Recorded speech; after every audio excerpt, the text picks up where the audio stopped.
kompleksi më ekskluziv në Preshev. Lojë e madhe shpërblyese në VM Center. Me pak para të shpenzuara, ju mund të jeni fitues i super veturës Dacia, por dhe shumë shpërblime tjera me vlerë. Shpejtoni, sepse më 15 gush bëhet tërheqja e lojës shpërblyese dhe ju mund të jeni fitues i fatlum. VM Center, gjithmonë me surpriza për konsumatorët. Teleshikues të nderuar, mirëmbrëma, është ky edicioni qendror i lajmeve këtu në televizionin Preshev. Në vazhdim i njohim me temat kryesore të përzgjedhura për ditën e sotme. Komuna e Preshevës ndau 3 milion dinar për gratë në biznes. Mbrëmë përmbyll festivali Prefest Film në Preshev. Medvegja në shtator mban zgjedhjet. Edicionin e lajmeve po e fillojmë me zhvillimet më kryesore nga vendi. Kryetari i komunës së Preshevës Ragnin Mustafa dhe kryetaria e Komisionit për Barazi Gjinore Albiona Ibrahimi kanë firmosur dje kontratat me 24 afariste të cilat kanë përfituar pajisje teknike në kuadër të projektit për subvencionimin e sektorit të gruas. Në fund, autoritetet e pushtetit lokal kanë thënë se projekte të tilla do të vazhdojnë edhe vitin e ardhshëm. 24 gra biznesmene në mesin e tyre dhe shumë të reja në këtë lëmi kanë përfituar pajisje teknike për fillimin e bizneseve, por edhe avancimin e tyre. Kështu gjatë ditës së djeshme në ceremoninë solemne, kryetari i komunës së Preshevës Ragnin Mustafa dhe kryetaria për Barazi Gjinore Albiona Ibrahimi kanë nënshkruar kontratat me gra biznesmene. Kryetari Mustafa ka theksuar se ky është një projekt i planifikuar me buxhetin programor për vitin 2015, ku përmes një pozicioni të veçantë është parapar subvencionimi ndërmarrësisë së gruas në komunën tonë. Në këtë projekt ishin parapar 3 milion dinar, ndërsa kanë përfituar 24 gra biznesmene. Në këtë buxhet programuar të komunës Preshev për vitin 2015, subvencionimi i ndërmarrësisë së gruas në komunën Preshev. Dhe kjo shumë e mjeteve të parapara është 3 milion dinar, është një fatmirësi shumë e madhe se e gjithë kjo vlerë, e gjithë kjo shumë po shfrytëzohet.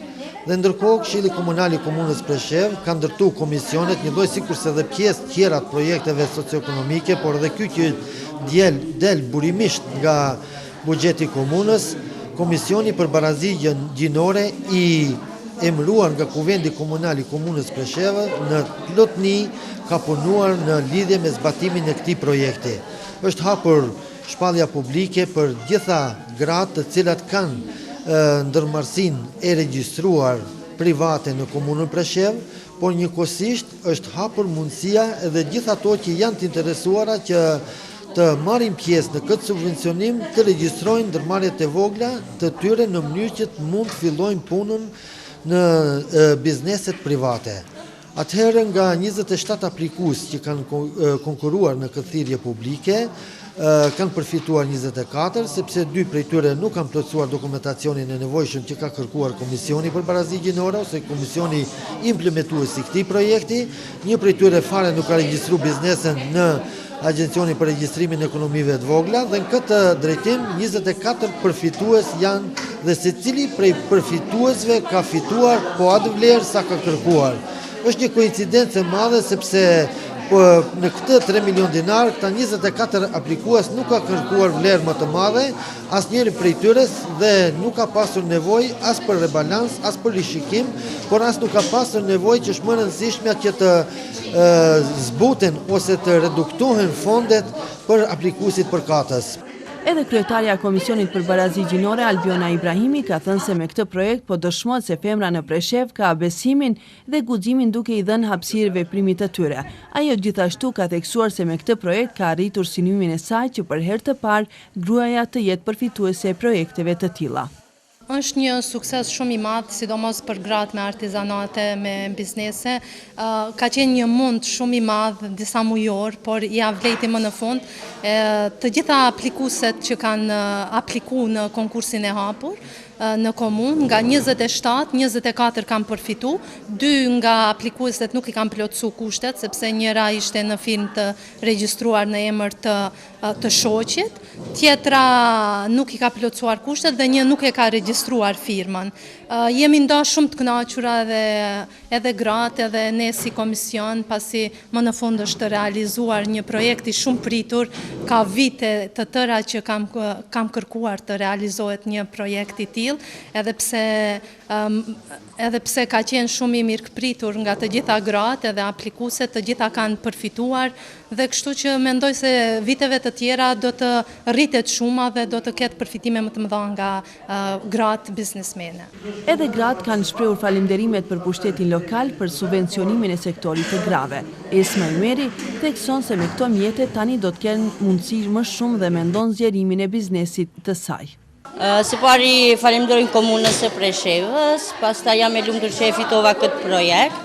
Sigurisht do ta kem më të lehtë punën time me këto pajisje që i kam fituar. Edhe njeri falenderoj Albionën, të gjithë stafin që janë kujdesur për këtë. Po sigurisht që mendoj ta zgjeroj biznesin tem, ta shohim. Kryetari Mustafa gjithashtu ka potencuar se Komisioni për Barazi Gjinore do të monitoroj punën e bizneseve të udhëhequra nga gratë, ndërsa ka inkurajuar që të konkurrojnë edhe në projektet e tjera, sidomos ai që tashmë do të fillojë nga delegacioni i Progresit Evropian. Po megjithatë, kjo është një hap i parë, ky është një projekt i parë që po merr Komuna Preshev dhe në këtë drejtim po ndihmon në mënyrë serioze bizneset private në ndërmarrësi të gruas që udhëhiqen nga gratë, përkatësisht femrat në Komunën Preshev dhe me një siguri të madhe nga ky sukses që është treguar për këtë vit dhe sigurisht se Komisioni për Barazi Gjinore do të monitorojë në vazhdimsi punën e gjithë këtyre ndërmarrësve, gjitha këtyre aplikuesve që kanë përfituar në mënyrë që të shohim për vite tjera mbase të planifikojmë mjete dhe më tepër se 3 milion dinar. Kujtoj se në këtë drejtim jo vetëm rinia në përgjithësi, por rinia femër është e privilegjuar, është e marrë parasysh dhe në këtë drejtim po zbatohet dhe po jetësohet një program aksional për Barazi Gjinore që ka miratuar Kuvendi Komunal i Komunës Preshev. Ndërkohë, padyshim se po të gjitha këto gratë tani në projektin tjetër që do të nisë me progresin e delegacionit evropian që do të kofinancojë prap komuna, të aplikojnë dhe të përfitojnë fonde dhe më tepër, jo vetëm këto, por edhe gratë të tjera të cilat kanë të regjistruara biznese, prandaj apeli dhe mesazhi është që të regjistrojnë bizneset të tyre të vogla, që të kalojnë nga pozicioni i biznesit vogël në të mesëm për të qenë base në të ardhmen edhe kompani më të mëdha. Uroj që gjithë këta përfitues nga ndërmarrësit gra që janë territorin e Komunës Preshev të bashkangjiten në vazhdimsi edhe të rinj të tjerë këtij guximi të pamohueshëm, sepse nuk është vetëm se të konkurrosh, por është edhe një guxim që të merresh me një kompani, sido që të jetë e vogël me 1 apo 2 punëtor, duke u ngritur në nivelin e kompanive ose ndërmarrjeve të mesme për të zmadhuar në të ardhmen dhe kompani të qëndrueshme ekonomike të cilat do t'i shërbejnë vendit dhe do t'i shërbejnë Komunës Preshev. Urime gjithë përfituesve duke uruar që të aplikojnë dhe të jenë gatshëm edhe në konkurse tjera që do të shpallen nga donacione ndërkombëtare. Kryetaria e Komisionit për Barazi Gjinore, Albiona Ibrahimi, gjithashtu ka qenë e befasuar nga interesimi grave dhe ajo tashmë ka marrë besimin që të vazhdojë me projekte të tilla. Megjithatë, ajo ka mbetur e mahnitur edhe nga guximi i grave, duke dëshmuar se edhe ato mund të jenë udhëheqëse të suksesshme, por nga ky projekt gratë kanë përfituar edhe në sfera të tjera. Nuk kam pritur kaq shumë të jenë gratë e interesuara, edhe pse në mbledhjen e parë që kemi pas të hapur për të parë për së afërmi gratë se çfarë kanë nevojë për të hapur bizneset e tyre, ka qenë interesimi mjaft i madh, po njëherët ka qenë edhe edukimi i grave se si të regjistrojnë një firmë, si të mirëmbahet ajo dhe si të zhvillohet më tutje një biznes. Nuk ka qenë vetëm përfitimi i mjeteve apo i veglave të punës, por njëherët edhe edukimi i grave që vetë të menaxhojnë një biznes të ri të sapo filluar, jo të mbaren gjithmonë nga meshkujt. Në fund, kryetari i Preshevës Regni Mustafa ka potencuar se pushteti lokal do të vazhdojë me projekte të tilla si programi socio-ekonomik, subvencionimi i sektorit të bujqësisë, projekte për rinin me qëllim të krijimit të perspektivës në vendin tonë. Ai është optimist se me përfundimin e zonës industriale do të hapen shumë vende të reja pune, ku rinia pas aftësimit profesional përmes programeve që ka bërë pushteti lokal do të jenë kuadro të gatshëm për të udhëhequr edhe bizneset gjigante. Kalojmë në informacionet të tjera. Prefest Film mbrëmu përmbyll në Preshev dhe Bujanoc. Ky festival ishte i pari i këtij lloji i cili solli filma të zhanreve të ndryshme të gjitha trojeve shqiptare në Preshev. Festivali nuk ishte karakter garues, ndërsa vitin tjetër pretendohet të garohet, thon organizatorët.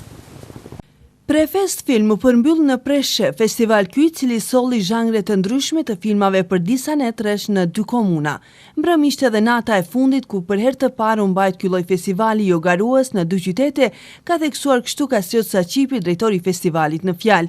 Sipas tij, vitin vijues festivali do të mbahet edhe në Medvegjë. Nga parë që festivali mbahet në 2 qytete, vitin e ardhshëm pretendojmë që këtë festival ta marrim edhe në Medvegjë dhe do të ketë karakter garus dhe do të jetë në njëjtën kohë edhe festival ballkanik, domethënë nuk do të jetë festivali vetëm se në gjuhën shqipe. Shpresojmë që publiku ka mbeti i kënaqur në këto ditë dhe ju nartu me këtë festival. Përket interesimit të qytetarëve, ishte mjaft i kënaqshëm, shprehur kështu zoti Saqipi. Interesi ka qenë i kënaqshëm varësisht prej filmave, ka momente kur është mushi për plot, varësisht se filma si i kanë pëlqyer qytetarët, sepse kjo është një open air ku shfaqen filmat dhe njerëzit mund të defilojnë, vinë, dalin asine, jemi shumë të kënaqur me ardhin e publikut këtu në Preshev. Ndërsa Valon Nuhiu, drejtor artistik i këtij festivali, thotë se qyteti jon ishte pasuruar me filma të ndryshëm të gjitha trojeve shqiptare. Ai e vlerëson lart festivalin e parë të këtij lloji. Këtyre netëve Presheva është pasuruar me filma të ndryshëm të mbar treve shqiptare dhe njëkohësisht jemi të kënaqur si me organizimin, si me punën, si me pritjen e gjithë vendit tonë. Në Preshev gjithmonë ka pasur art dhe kulturë, por ajo që është më e dhimbshme, ne do të vazhdojmë të punojmë për këtë vend dhe sukseset gjithëve atyre që kontribuojnë për artin. Vlen theksohet se festivali për disa netresh është mbajtur në ambiente të hapura para shtëpive të kulturës në Preshev e Bujanoc. Sipas drejtuesve të festivalit, vitin tjetër ky festival do të jetë me karakter garues. Kontrabandimi me barna vazhdon të bëhet më së shumti prej Serbisë. Vetëm në 6 mujorin e parë të këtij viti, dogana e Kosovës ka kapur 11 raste ku tentoi të futeshin barna ilegalisht në Kosovë nga shtete të ndryshme, por më së shumti nga Serbia. Në këto raste bëjnë pjesë 10.000 paketime të barnave të ndryshme që kanë vlerë 50.000 euro, kurse numri i farmacive që posedojnë barna ilegale në Kosovë vazhdon të jetë i madh. Inspektoriati farmaceutik për produkte dhe pajisje medicinale vetëm nga janari deri në qershor ka ndëshkuar 23 subjekte për posedim të barnave ilegale dhe 6 subjekte të tjera për furnizim të subjekteve me barna ilegale. Për doganën e Kosovës ka rënje të rasteve me kontrabandim të barnave. Zëdhënësi i doganave Adriatik Stavileci thot për Kosova Press se periudha janar-qershor 2015 shënon ulje të kontrabandës me barna. Sipas tij, ky përmirësim vjen edhe si rezultati bisedimeve në Bruksel mes Kosovës dhe Serbisë dhe licencimit të disa kompanive në pjesën veriore të Kosovës. Kjo periudhë kohore janar-qershor karakterizon një ulje të kontrabandës me barna. Ulja vjen si rezultat kryesisht edhe i diskutimeve të cilat janë zhvilluar në Bruksel, gjithashtu vjen edhe si rezultat i licencimit të disa kompanive në pjesën veriore të Kosovës, të cilat tani më e bëjnë importimin me barna në mënyrë ligjore. Por ka ende raste dhe ka ende individ që duan të tentojnë të kontrabandojnë me barna. Gjatë këtij gjysmë viti kemi kap afër 11 raste të cilat kanë një vlerë prej mbi 50.000 euro. Kryesisht importi ilegal i këtyre barnave bëhet prej Serbisë, thot ai. Stavileci thot se barnat që konfiskohen janë kryesisht barnat të cilat shiten më shpejt se barnat specifike. Nga këto raste, 8 prej tyre kanë qenë operacione që janë zhvilluar brenda territorit të Kosovës, ku përveç doganës bashkëpunuan edhe policia e Kosovës dhe AKPM. Ndërkohë, Medvegjja më 13 shtator do të mbajë zgjedhje të parakohshme lokale. Pas vendosjes së masave të dhunshme në këtë komunë multietnike të rajonit të Luginës së Preshevës, zgjedhjet lokale në Medvegjë u shpallën si rezultati i dështimit të disa herradhazi të mbajtjes së seancës së 25 të kuvendit komunal. Medvegjja më 13 shtator do të mbajë zgjedhje të parakohshme lokale. Pas vendosjes së masave të dhunshme në këtë komunë multietnike të rajonit të Luginës së Preshevës, tashmë nga kryetarja Parlamentit të Serbisë Maja Gojković, për 13 shtator ka shpallë zgjedhjet e parakohshme lokale për përbërjen e re të kuvendit të kësaj komune, respektivisht zgjedhjen e udhëheqësisë së re të Medvegjes. Zgjedhjet lokale në Medvegj u shpallën si rezultati i dështimit të disa herë radhazi të mbajtjes së seancës së 25 të kuvendit komunal, ndërsa për të fundit herë më 14 prit të këtij viti për shkak të mungesës së kuorumit. Është rritur intensiteti i trafikut në vendkalimet kufitare, Gradina, Horgosh dhe Preshev. Siç njoftohet momentalisht, nuk ka pritje më të gjata se 30 minuta sipas të dhënave të drejtorisë së policisë kufitare.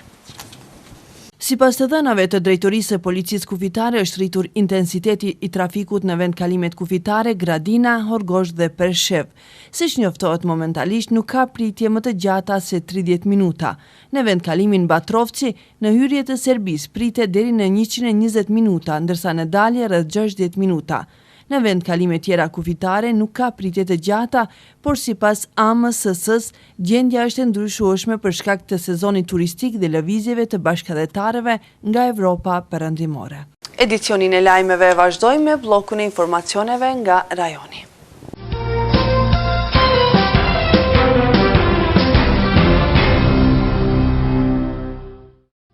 Ambasadori i Serbisë në UNESCO Darko Tanasković ka thënë se nëse Kosova hyn në UNESCO, atëherë automatikisht do të bëhet zotruese të gjitha monumenteve kulturore brenda territorit të saj. Ambasadori serb shpjegoi se nëse Kosova bëhet antare në UNESCO, atëherë monumentet serbe do të mbesin në patronatin e Kosovës, shkruan B92 transmeton Klan Kosova. Trashëgimia kulturore serbe do të gjendet në një situatë shumë të pafavorshme, ka thënë Tanasković. Drejtori i emergjencës në Qendrën Klinike Universitare të Kosovës, Basri Leniani, ka bërë të ditur se rreth 6.000 pacient kanë kërkuar ndihmë mjekësore në Korrik. 23 prej tyre kanë vdekur. Sina Verës çdo herë shënon rritje të numrit të pacientëve në qendrën emergjente në QKUK. Mirë po bazuar në të dhënat e deri tashme, këtë vit pritet të regjistrohet numri i rekord i rasteve, tha drejtori i kësaj qendre Basri Leniani. A i tha për Radio Kosovën se gjatë korrikut, përkundër planifikimit të medikamenteve mjekësore dhe materialit shpenzues, ka pasur mungesa për shkak të numrit të madh të pacientëve. Sot rreth orës 6:30 minuta ka nisur aksioni i Ministrisë së Punëve të Brendshme për shkatrimin e një grupi terrorist, i cili ka qenë i stacionuar në rajonin e fshatit Slupçan dhe Vaksinc, komuna Likpovës, shkruan Sitel. Sipas informacioneve, në 7:15 minuta janë dëgjuar disa të shtëna, tash për tash nuk ka informacione për të lënduar ose të burgosur.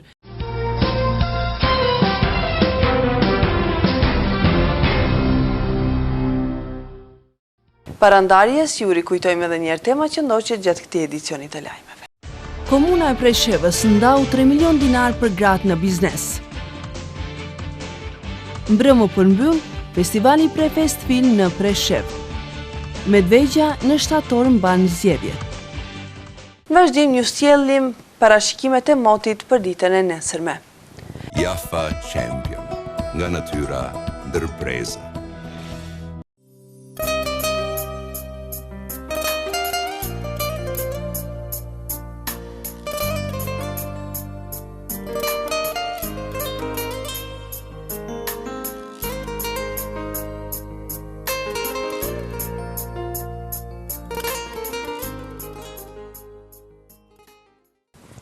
Teleshikues të nderuar, ishin këto gjitha informacionet që kemi përgatitur për këtë edicion lajmesh. Unë ju falenderoj për vëmendjen tuaj, natën e mirë.